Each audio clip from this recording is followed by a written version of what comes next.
Salom hammaga. Hozir biz yoshligimizdagi unutilib ketgan va hozirda umuman efirga uzatilmaydigan top 3 ta multfilm haqida gaplashamiz. Agarda siz aniq bu multfilmlarni ko'rmagan bo'lsangiz, bilingki yoshingiz 2010 dan tepada.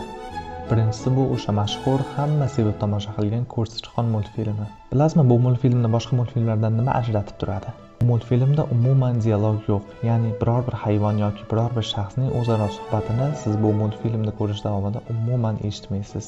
Shunga qaramasdan bu multfilm juda ham qiziqarli va maroqli. Navbat ikkinchi multfilmga. Menimcha bu multfilmni umuman ko'rmagan odam bo'lmasa kerak.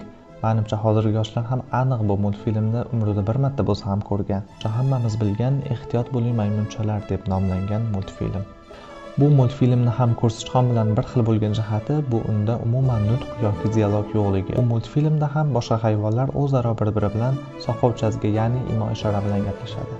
Qaramay, bu multfilmni ko'rishdan hech qachon zerikmayman. Uchinchisi bu men eng sevgan va hech qachon ko'rishdan zerikmaydigan va hattoki yoshligimda birinchi bo'lib ko'rgan multfilmlardan biri Hans Christian Andersen ertaklari. Multfilm juda ham eski bo'lishiga qaramasdan men buni har yili ko'raman va hech qachon zerikmayman. Multfilmni boshqa multfilmlardan ajratib turadigan jihati, bu multfilmda voqealar rivoji hech qachon qaytalanmaydi va siz bu multfilmni ko'rishdan oldin oxirida nima bo'lishini oldindan ta'bir qila olmaysiz. Shunday qilib, bugungi eng sevimli top 3 ta multfilmlarim rubrikasi ham o'z nihoyasiga yetdi. Agarda shu videoyim sizga juda ham yoqqan bo'lsa, izohlarda o'zingiz sevgan top 3 ta multfilmni yozib qoldiring.